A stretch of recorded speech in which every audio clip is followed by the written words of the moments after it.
CM Jaganmohan Reddy రాష్ట్రంలో ఏ ఒక్క వర్గాన్ని వదలకుండా అన్ని వర్గాల ప్రజలపై ఆర్థిక భారాన్ని మోపి రాక్షస ఆనందం పొందుతున్నారని మాచర్ల తెలుగుదేశం పార్టీ ఇన్ఛార్జ్ చూలకంటి బ్రహ్మారెడ్డి వివరించారు.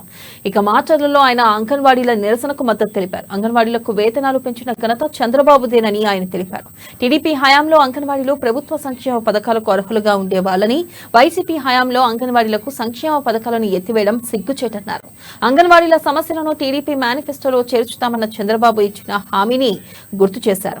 ఒక్క ఛాన్స్ అంటూ అధికారంలోకి వచ్చిన జగన్ కు బుద్ధి చెప్పేందుకు రాష్ట్ర ప్రజలంతా సిద్ధంగా ఉన్నారని, ఎన్నికల్లో తెలుగుదేశం పార్టీని అఖండ మెజార్టీతో గెలిపిస్తారని ఆయన ధీమా వ్యక్తం చేశారు.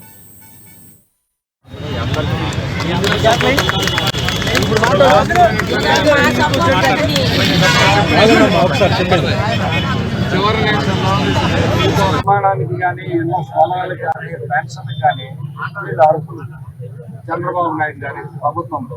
ఎందుకంటే వాళ్ళ దినసరి వేతనం చాలా తక్కువగా ఉంది కాబట్టి సంక్షేమ కార్యక్రమాలను కూడా వాళ్ళు అర్హులుగా ఉన్నారు. ప్రభుత్వం ఏ సంక్షేమ కార్యక్రమాలు చేపట్టినా వాళ్ళకి కూడా అర్థం.